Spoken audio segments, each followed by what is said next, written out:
Hola, buenas tardes a todas y todos los que resistieron hasta esta hora. Espero poder transmitirle parte de lo que venimos haciendo en el Centro de Regulación del Genoma y el CMM hace ya más de 20 años. Antes de partir con la primera transparencia, quiero explicarles mi título porque un matemático va a hablar del ADN. Hace un poco menos de 25 años, Ricardo Lagos fue a Brasil y cuando volvió a Chile, el presidente Koenigsegg le dijo tenemos que secuenciar a la diversidad chilena porque los brasileros estaban publicando tremendos papers en ese tema. Una reacción competitiva chilena que hizo, según yo creo, hizo que Chile partiera con la genómica en el momento preciso, en el tiempo preciso. El genoma humano se estaba liberando en los 2000. Y en esa época nos hacíamos preguntas sobre todo de los recursos naturales. Había un video clásico de un colega de la Universidad Andrés Bello que tomaba un durazno, lo apretaba y no le salía jugo. Después decíamos con la genómica salía un montón de jugo. ¿Sí? En esa época creíamos que si estudiábamos los genes mágicos del genoma íbamos a resolver la biotecnología. Nos fuimos dando cuenta, pero ya lo sabíamos, pero había que avanzar. Nos fuimos dando cuenta que el sistema era mucho más complejo.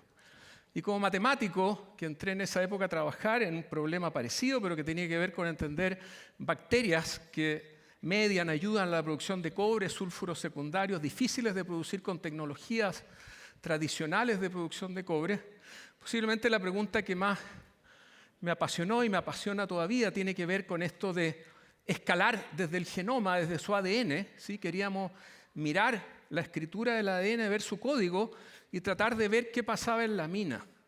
¿Sí? Lo que quería mi colega de la Universidad Andrés Bello, Ariel Orellana, del Centro de Regulación del Genoma, era ver cómo hacíamos. No existía la intervención de los genomas que tenemos hoy día, ¿no es cierto? No existía la edición génica. Lo que queríamos hacer era hacer algo con ese durazno, conociendo el genoma y producir jugo para tener grandes duraznos de exportación. Eso es el título, desde el ADN escalando al medio ambiente. Y pasó el tiempo y me ligué con la Fundación Tara Océanos de Francia, hicimos una expedición oceanográfica y el ejemplo que les voy a mostrar hoy día tiene que ver con eso, tiene que ver con el océano y tiene que ver con la misma pregunta que yo creo que la vamos a resolver algún día, vamos a dar elementos de respuesta posiblemente en los próximos 10 años y tiene que ver con esto de cómo lo que está codificado en el ADN se mantiene ahí porque viven esos organismos en un medio ambiente, pero a la vez cómo esos escalan esas instrucciones para que se produzca la mitad del oxígeno que respiramos, como decía mi colega.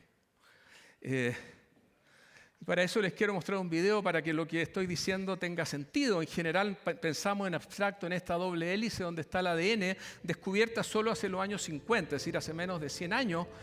Y en los años 2000 la empezamos a decodificar en organismos más grandes. En este caso está en una comunidad de bacterias que todavía no sabemos dónde vive, que viven entre ellas y forman un sistema tremendamente complejo de interacciones. La biología en general son interacciones, una lucha de interacciones de moléculas que terminan generando la vida y que terminan mediando procesos difíciles de entender. En este caso estoy en el océano, estaba muy lejos en una bacteria, terminé en un pez, salí del océano y al fondo tengo una ciudad que posiblemente me está modificando también el océano. ¿Qué es lo que hemos tratado de entender? Y para eso se han hecho muchas expediciones científicas, a nosotros nos tocó navegar en este barco. Se han ido llenando el océano de muestreos, todavía es casi cero, es mucho pero no es nada, para poder relacionar el círculo que está dentro, la diversidad, la funcionalidad que tiene el plancton, que es lo que más nos interesa a nosotros, lo invisible del océano, con las condiciones físicas del ambiente. En particular, lo que decía mi colega. Déjenme detenerme un segundo por qué el océano y por qué a uno lo apasiona tanto y tiene que ver con escalas. Yo por lo menos nunca me había detenido a pensar que en un litro de agua, ¿no es cierto?, que representa... Es decir, ¿cuánto plancton hay? Hay del orden de billones de virus y bacterias. Hay del orden de millones de protistas, etc. Y lo más interesante, además, es que si uno se mueve de los virus hasta, digamos, especies de crustáceos, es como pasar de un insecto hasta, no sé, el Aconcagua. ¿Sí? Esas son las dimensiones que estamos escalando y las estamos tratando de escalar desde el interior del DNA de un virus, desde el interior del DNA de una bacteria. ¿Sí?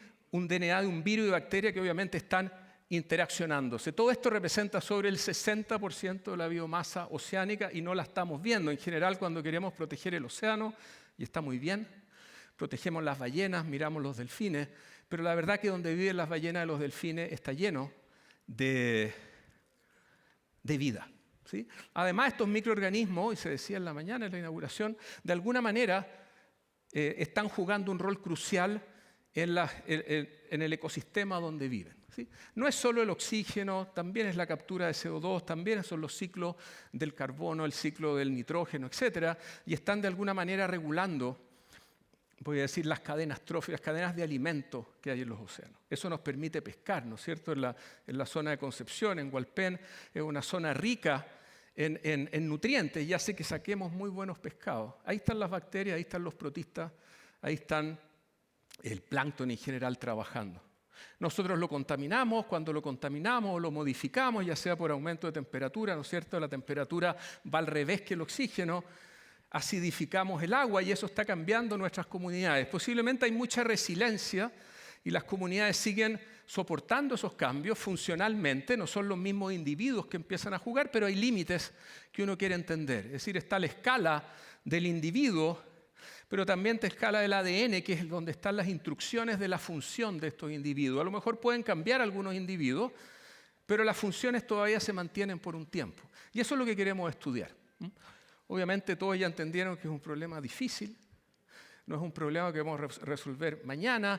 Muchas de estas preguntas uno se las hacía a fines del siglo XIX cuando se estaba entendiendo la termodinámica y que nos dominó y nos domina hasta el día de hoy, todo el siglo XX. Posiblemente estas preguntas son preguntas desde la medición biológica que nos van a recorrer también el siglo que estamos, no sé, no digo terminando, pero avanzando ya, bien metidos en el siglo.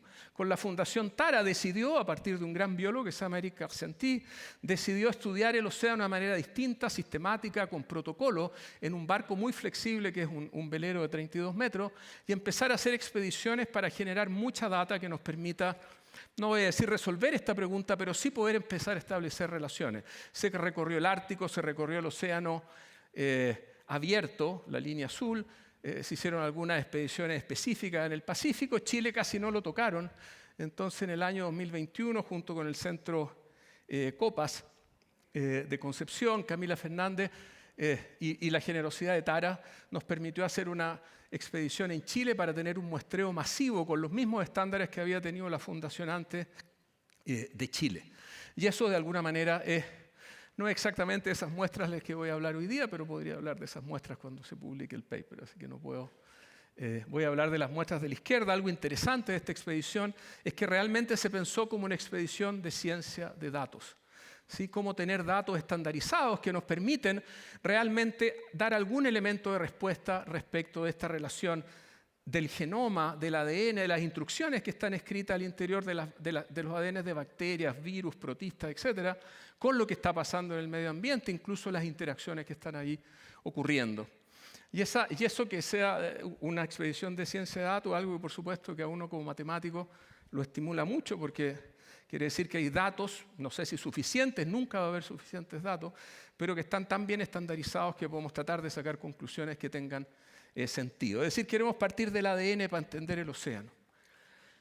Entonces, cuando quiero entender el ADN, como decía, el sueño hace 25 años tenía que ver con esto de mirar los genes mágicos. Después de un tiempo, uno se da cuenta, los biólogos se sabían mucho antes, la biología tremendamente inteligente del siglo XX, que sin mirar hacía predicciones increíbles como la doble hélice, sabía que habían interacciones grandes. Entonces nosotros lo que decidimos ver después de muchos años, un proyecto que está terminando ahora, un proyecto de exploración, es ir a mirar realmente las señales que regulan a los genes. Ir a ver aquellas señales, ¿no es cierto?, que de alguna manera están fijas en el ADN, pero que multiplican la combinatoria a través de interacciones con mucha molécula y permiten que muchos de los genes que están ahí estáticos, ¿no es cierto?, se transcriban, vayan a proteínas o a otro tipo de moléculas para desencadenar la maquinaria celular. Entonces, perdónenme, esto falló. Aquí hay un video que no está funcionando. Pero bueno, lo que tratamos de hacer es mirar la maquinaria celular, si la maquinaria celular está llena de moléculas que interactúan, modelarla a través de una de sus hebras, donde está llena de genes, y a esos genes no mirarlos como los objetos de interés, sino ir a mirar lo que llamamos motivos de factores de transcripción. No voy a entrar en palabras técnicas, que son de alguna manera cerrojos que hay en el ADN para que ciertas moléculas, ¿no es cierto?, sus llavecitas los abren, los cierran y hagan que la maquinaria celular se mueva. Y nosotros lo que decíamos es que ese tipo de cerrojos, que es algo que hoy día podemos llamarle epigenética bacteriana de alguna manera, iban a ser aquellos que nos iban a predecir el ambiente. Es decir, este es un test para ver cuán fácil podemos predecir el ambiente con esas moléculas, pero además de eso, poder ver cuál es la combinatoria mecanística que se desarrolla a partir de esa molécula. Y todo eso, ¿en qué lo pusimos? En una matriz. Somos matemáticos, hay un concepto acá que se llama abelianizar los datos, es decir, olvidarse de la complejidad y poner eso como número de una manera inteligente. En cada una de estas líneas tenemos muestras, todas las muestras que tomamos del océano, y en las filas números que representan de alguna manera cómo contamos inteligentemente las moléculas que yo les decía. Y tomamos esa matriz. Por alguna razón los videos no estaban funcionando y tratamos de ver si cada una de esas líneas realmente reflejaba el medio ambiente. Y una de las primeras cosas que hicimos entonces fue escribir esos números en forma de gráfico y calculárselos no solo al océano, sino que se lo calculamos a la microbiota humana, se lo calculamos al agua dulce, se la calculamos a muestras del desierto, y nos dimos cuenta que efectivamente estos perfiles de regulación, que fue el nombre que le pusimos al final, realmente diferían mucho de una muestra a la otra. Eso quiere decir que lo que estábamos mirando, y parece evidente, pero había que calcularlo, estaba dando una especie de huella digital del lugar donde venían esas muestras. Fuimos a ver si alguna de estas marcas específicas se relacionaban con el medio ambiente. En el océano es conocido que la temperatura, al menos en muestras superficiales, es como el gran conductor de la biodiversidad, y nos dimos cuenta que había muchas moléculas donde efectivamente los números que nosotros calculábamos servían casi como un termómetro de la temperatura donde venía esa muestra. Es decir, si ustedes me dan una muestra del océano, posiblemente mirando solo ese marcador en el genoma, les podría estimar la temperatura con algún error. Sí, eso quiere decir que esa temperatura estaba marcada en el ADN que estábamos estudiando. Después, por supuesto, uno, voy a decir, dice, existe la inteligencia artificial, la ciencia de datos, y le dan ganas de calcular más cosas. Entonces, cada una de las matrices que les mostré antes, fuimos a ver si realmente predecían el medio donde estaban. Abajo tienen que imaginar que hay muchas condiciones del océano, y hacia arriba, mientras más arriba estamos, mejor predecimos. Y nos dimos cuenta efectivamente que la temperatura, estar en el Ártico, fuera del Ártico, la profundidad, se predecían de una manera increíble. ¿Sí? Es decir, la manera con que estábamos contando estos cerrojos que están descritos en comunidades bacterianas nos estaban dando mucha información respecto del medio ambiente donde estaban viviendo esas comunidades. De nuevo, para nosotros era como una prueba, entre comillas, de fuego, que lo que estábamos diciendo tenía sentido. Y claro, otra pregunta que uno se hace, y estoy tratando de recorrer el camino clásico de la ciencia de datos, ahora las condiciones están a la izquierda, nos preguntamos cuáles son los mejores predictores. ¿Es que alguna de estas marcas es mejor que otra para predecir una u otra condición? Y lo más interesante que se ve en este gráfico, que las marcas que le servían a cada condición eran distintas. Es decir, si yo quería predecir a qué profundidad estaba mi muestra, a qué temperatura vivía, a qué nivel de nitrógeno en el ambiente, lo que nos dimos cuenta es que efectivamente las marcas eran de alguna manera específicas.